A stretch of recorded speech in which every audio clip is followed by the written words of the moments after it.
for you guys to really understand, the value of the vision and mission, I want to just read this.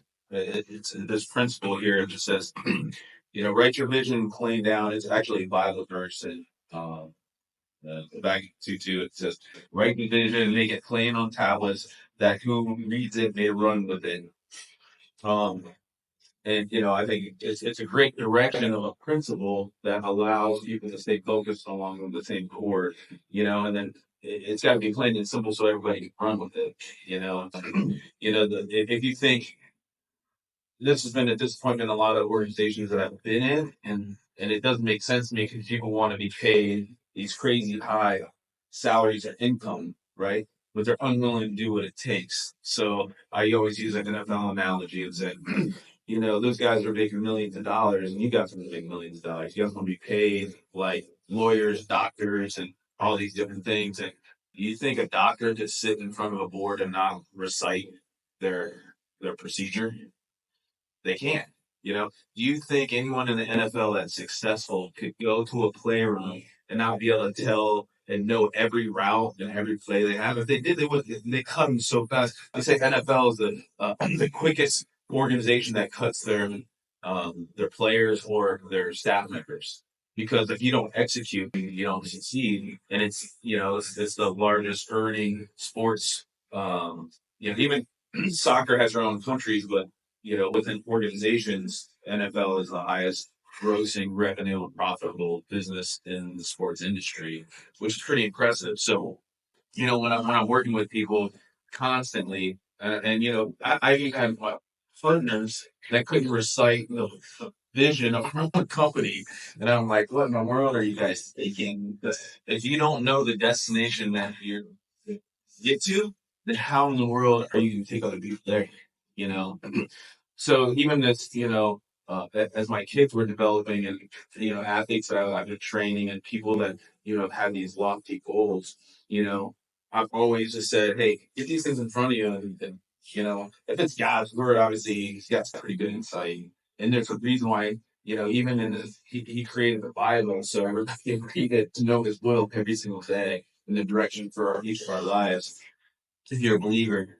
And for my kids, the ones that all of them are driven to some sort. So for my oldest son, to give you an example, he had some aspirations for golf, and we put them on banners and stuck them in his room. So every time he woke up, I said, whenever every time you see that banner, you want to be a D1 college golfer, full ride scholarship, all these things when he's younger. I was like, so when everybody's out playing in the yard, or going to a football game, you're going to say, hey, is this something I want to sacrifice for that today? I was like, we help them say, hey, make life enjoyable, but if that's where you want to go, there's going to be a lot of sacrifice, but there's got to be a lot of focus every day. Are you going to sleep in, or are you going to go work out? Are you going to train for 6 hours, or are you going to maybe? Which one is it going to be to get to that destination? But he ran it every day, and then he accomplished everything that he set out to do. And now he's got a lot of fear goals, one's playing in PGA, and now, I constantly say, don't leave those principles because you left our house. But those principles that that we're trying to teach you isn't something I created. It's something that I learned in the Word, and when we apply those things. So when you guys get our vision, just it takes 30 seconds to read, and then I would encourage you, if we help you guys develop your personal goals, we're going to keep them in front of you. We're going to paste them on the walls for everybody to see. And that way, that allows everybody to hold you accountable and help you run to those things.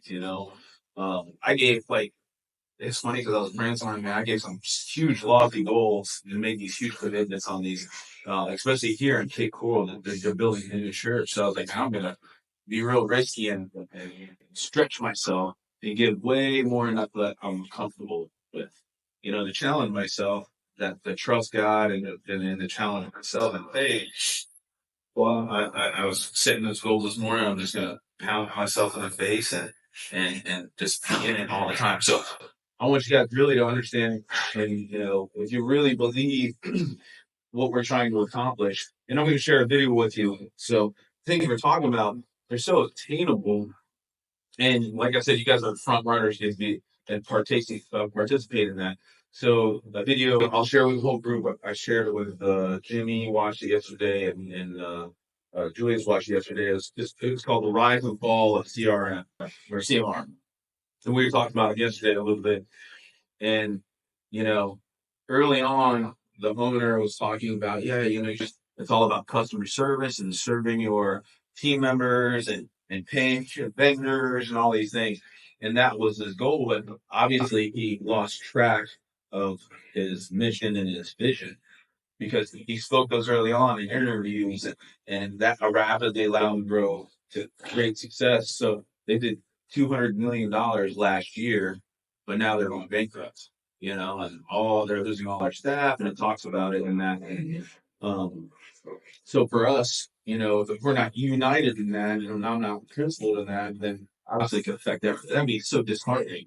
Everybody worked your tails off as a company. We're at the pinnacle leaders of this industry, especially in the Florida market, and you do $200 million. You know what that would do to everybody's life sitting here?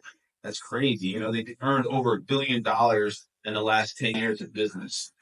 What that could do for us, our families, and everybody can influence in the community and those things, that's a big deal. I can imagine how much effort it took to get there and how quickly in 1 year, obviously in the last 3 years, you make poor decisions and you try to act like a billionaire when he was only a 100 millionaire.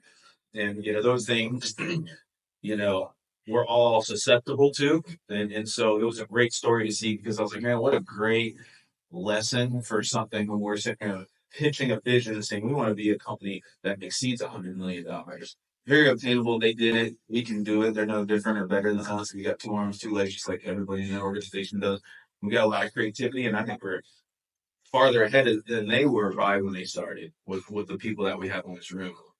So, as you guys get your handbooks, I want to challenge you guys to say, are you guys really committed to be, you know, 100% committed and 100%, you know, that you guys desire to be that level of executive salesman or athlete, per se. Like I said, because if you don't know your place, you're not running your routes, you're getting fired, you know. And the same thing here. I want people to be able to know our vision in detail and be able to, recite it yourselves and then know your own personal visions and your own personal goals and our company goals. So that's something I think is super, super powerful and super important. Something else that I learned that really encouraged me was on during that document, or it was just I guess a reporter giving insight of how they rose and fall. They were showing this scale of all these different businesses and how much revenue they're doing.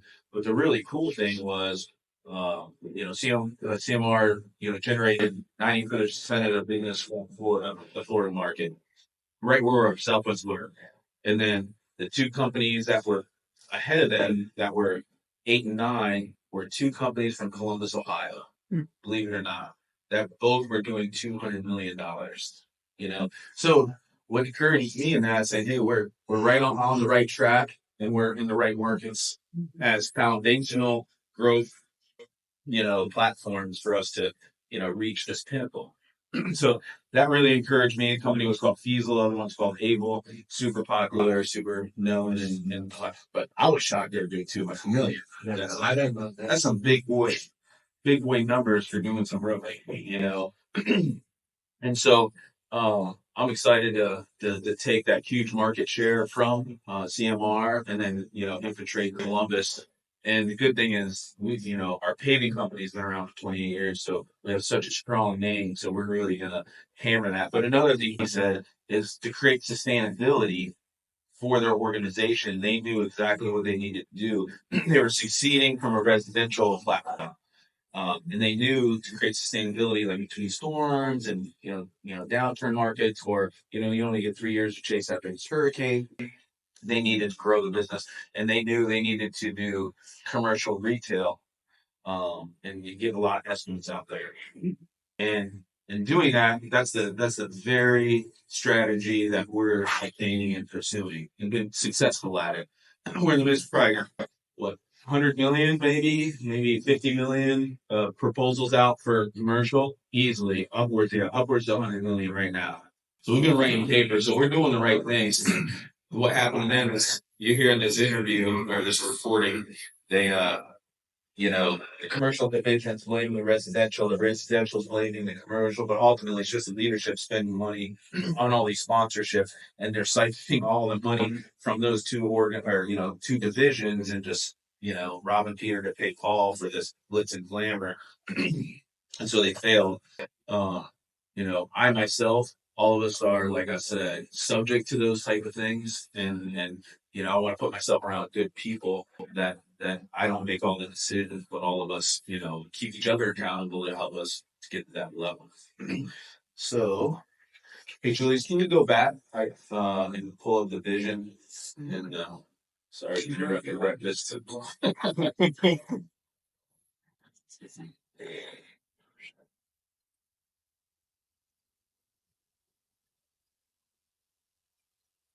Okay, print it out here. Someone can say. Kick off.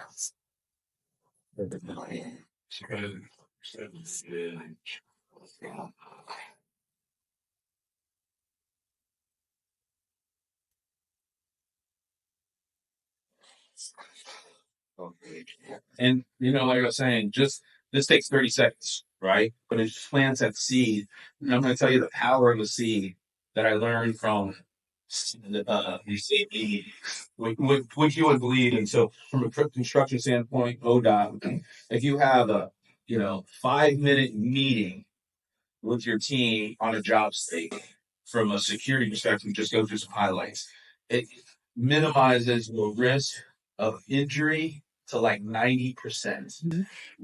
If you just have a pre-con meeting with um, uh, your safety team or your whole team, and you go through just simple things like this. Hey, there's electrical lines over here. You're operating dump trucks. Make sure you got your time off. What it does is just plant that seed in everyone's heart to just have awareness. And then when everybody has awareness, then boom, you're set. And you guys will be getting your handbook with all this stuff in it too, so you'll see, be able to read through it. But it's good, yeah. I love that everybody's writing it down. So, yeah, just recite these suckers every single day for yourselves and for the organization. Yeah.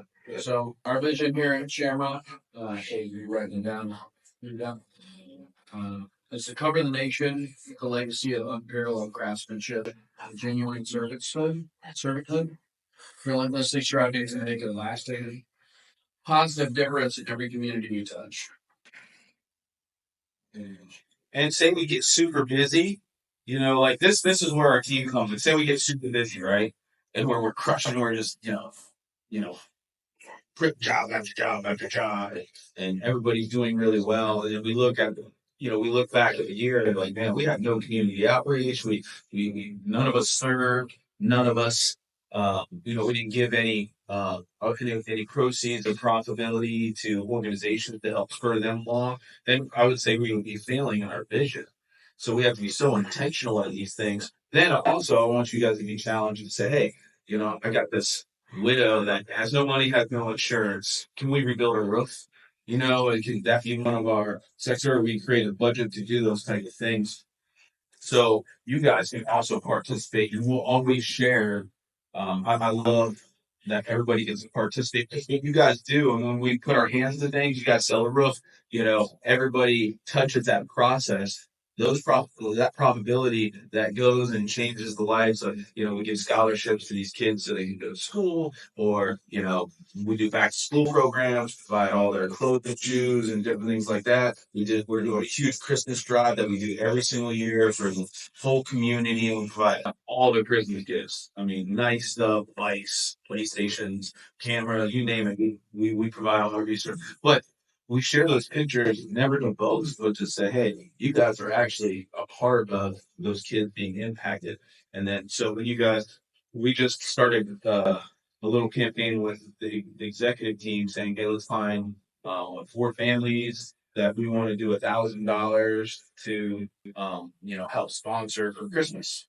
So, Sarah did some research, and And I've dug some in, did some research, and so we're gonna find 4 families that we can impact here.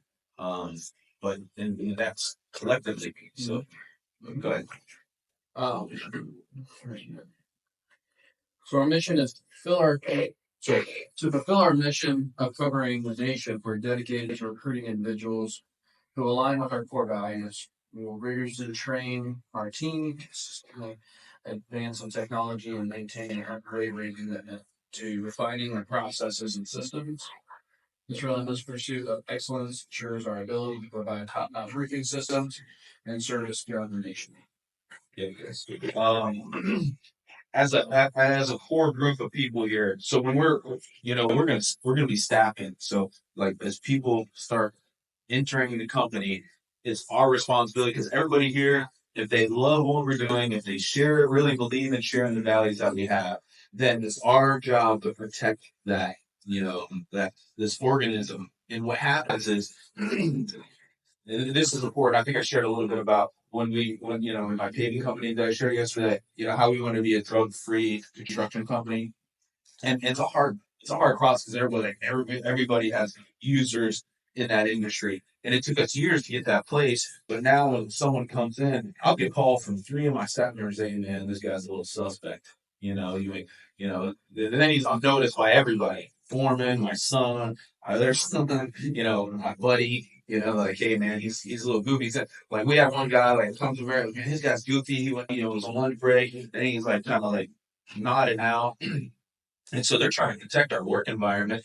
But the crazy thing what happens is, I'm drug testing him. I'm like, man, how's the guy passing? Because I think he's off too. And I should just went with my gut higher. And, he kept passing his test. And then him and another guy that ended up using that day, they're smoking fentanyl.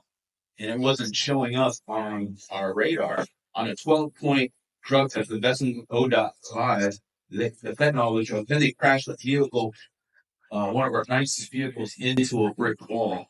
And then he's suing me for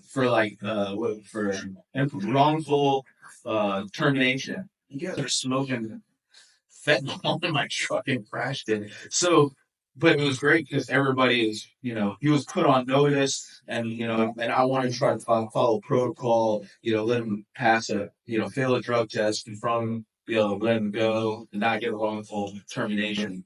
So, in that environment, like I've had guys, so if I'm not a tattletale, and I was like, man, if your brother was going to do something that was going to destroy your family, would you say something? It's like, yeah. I was like, well, same thing, and what bad apple spoils the whole bunch, and it's real.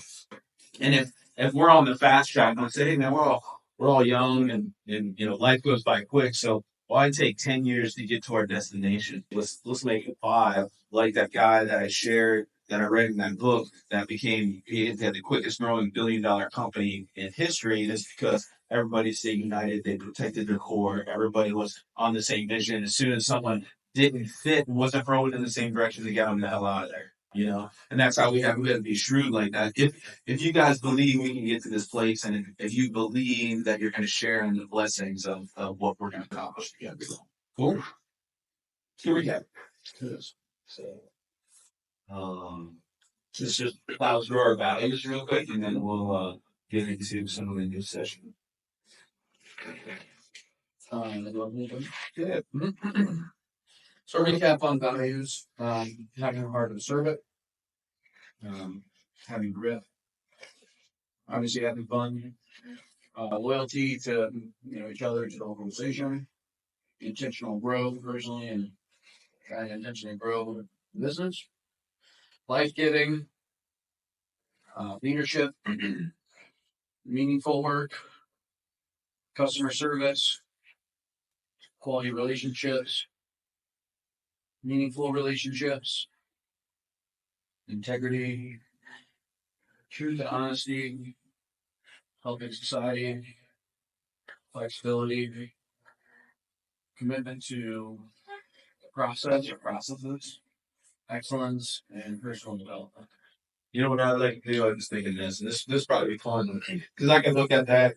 I hear all those values, and it stimulates a thought in my mind just like that, right? So maybe maybe in these group meetings every day, we'll use two people that want to pick a value and can share an insight, a story, or if you guys want that platform, like if you guys are like, yeah, I want to get better at communicating, I want to get better at leading or teaching or explaining. So this would be a good platform to get comfortable and share those things as well as, anchor some of these values. Like I'll share one grit.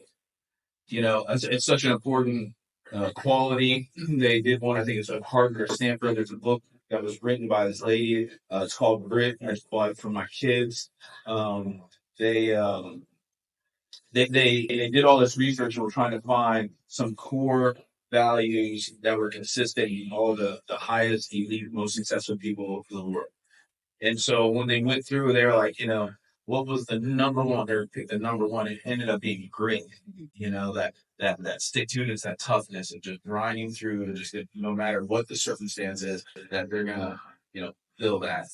Uh, and then it's funny because we did a project, first project we did on Sanibel. And when we were doing the project, we were so committed because this lady called us, got connected with my son somehow, and was just crying her eyes out, like, this is our dream house. We heard the roof is completely been destroyed. Everything's, being wiped out on the side by moisture and rain. Can you guys save my house, my dream house? And we're like, all right, let's do it. We loaded our boat up with 64 pieces of plywood. We had, and there was this like swamp water or mud that was like this thick, the slipperiest, stickiest stuff you ever. It's like sea mud, they call it. Right? And it was left behind from a hurricane. We took chainsaws. We get eaten alive by bugs. We had to carry, the wind was gusting. We had to carry all these boards with like probably almost a mile through broken down houses, washed out sand. I mean, it was a nightmare. It was the hardest thing I've ever done in my life. And there was four of us, my son, Caleb, Julius, and a guy named Daniel. And the whole time we're like, we didn't care what it was going to take for getting this thing done. I mean, it's raining on us, material challenges, there was a metal roof completely peeled back like a tin can. Just trying to find gas. My boat sunk on us. No joke. We were stuck on the island. We had that was a miracle that we got it. It really sank, and we had to like from 5 o'clock to 11 prevailing water on it. The engine ended up still starting in the storm. And a storm. Yeah, it was crazy. So, but we were unwavering. We had the grit to get this done. Three of us did. Then we had one of the guys who actually isn't here anymore. Great guys, but no grit. And even early on, he ran out. Yeah, but that's not like true angry grit. That's not one of his values. You know what he's doing? He's doing the easy peasy, doing some renovations. It's doing hard. As soon as production got hard, no grit. So if you don't have grit in this organization, you're not going to fit in because if the leaders are like, it doesn't matter what it's going to take, we are going to make it happen. We're going to get it done. And so we want you guys to have it. I know Devontae and Jack have it. They wrestled for me for years. They had to wake up every morning and kill ourselves year after year after year consistently. They grinded, they practiced hard, they have grit. So one of our best reading grounds of getting sales guys in here are like wrestlers, like high level, high school and college wrestlers. If we can get them in here, we know they have the ring,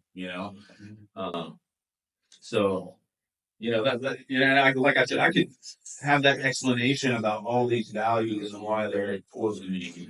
And why they're in here. And so for you guys, anyone, we got any takers? Maybe tomorrow we'll share, two values that you select from this list and say, I'll give a story or give an insight. All right, cool. Okay, all right, that'll be fun. Yep. And you guys have your core value worksheets too, so. I have that. I collected them. I have them. Yeah, print that out or select one from there and just write it down and share. I know you got grits. Steel coating company. Marine. Yeah. A lot of military. Yeah, for sure. Those are things, that's as we grow this business and where you're going to find these values, you're going to find those in athletes, military guys, so if we're in the gym in the morning, that takes some grit to wake up at 5:30 and kind of grind there. So we want to solicit people like that to bring in this organization, when when we're at a church event or a service event, we see other people serving intentionally, but that's the guy who that's really going on, you know. So cool. Cool. Ready to jump forward? Yeah. All right. So, Switch spots for Melissa's gonna be up here. I want to do stuff first. yeah, Melissa, if you want to come up here. So, today we're going to be going through workflow, and we did the formal introduction, so we're going to be going into um, reflex training today.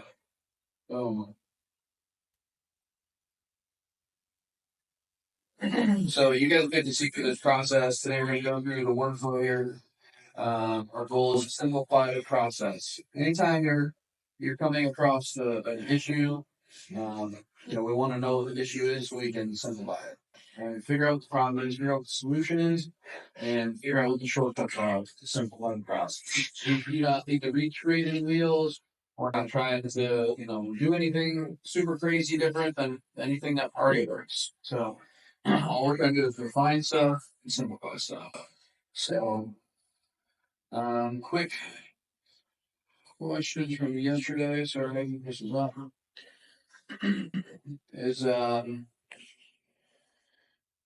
So the guys who have been here don't answer these questions. First question is, how long has Shamrock been in business? 20 years. Correct. How long has Shamrock Roofing Co. been in business? Well, 1 year, right? 1 year. 14 months. Yeah. So, when somebody gives that, what sounds better? 1 year, 28 years. 28. Right. And so they're going to find us like Eugene found online that our business has been around for 1 year. So it's important to know how to share that with somebody. You're saying, hey, listen, we've been in business for 28 years. We own a large company up in Ohio. It tells you a lot about who we are and what we do, because it's not a lot of companies make it 28 years. So, we had a roofing company here. You can mention the name, you cannot mention the name, I don't care. And long story short, we're now Shamrock Roofing. We were not afraid of starting a new business here because we knew that we had the business that was going to come to us based on our reputation here in this market. And, that was seemingly true because within the first 36 hours, just me alone, I got like 300 phone calls. It wasn't Craftsman that got 300 phone calls. Julius got 300 phone calls. And Bob got tons of phone calls. And so we as Shamrock had a reputation that we knew we're going to do just fine. And so to be able to share that with somebody, Shamrock's been in business for 28 years. Not a lot of companies can make it to 28 years. We did end up rebranding another business. It's kind of a long story, but long story short, we're now Shamrock. And, we group fixing because people already did the work. Second question. What is our closing question that we asked at the end of our presentation?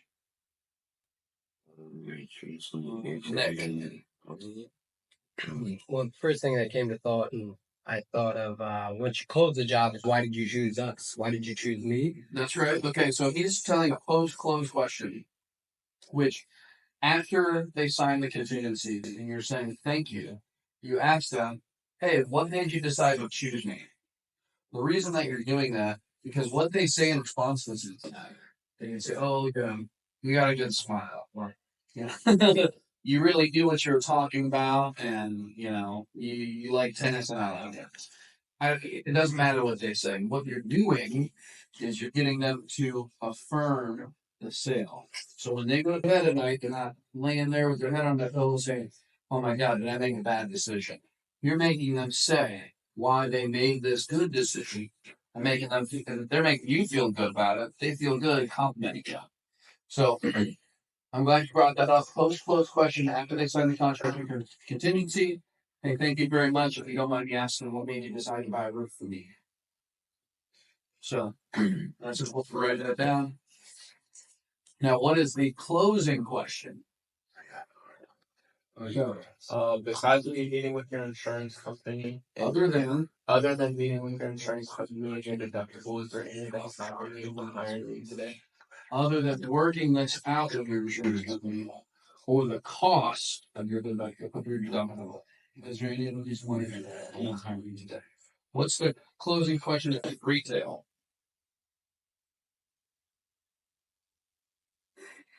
You're looking at it like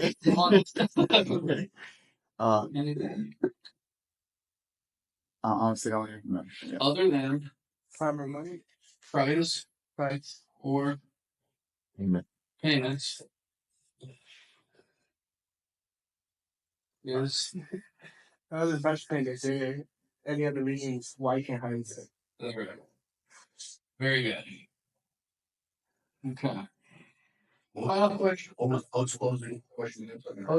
Closing question is what made you decide to hire me today? Final question is what is the best way to sharpen your skills?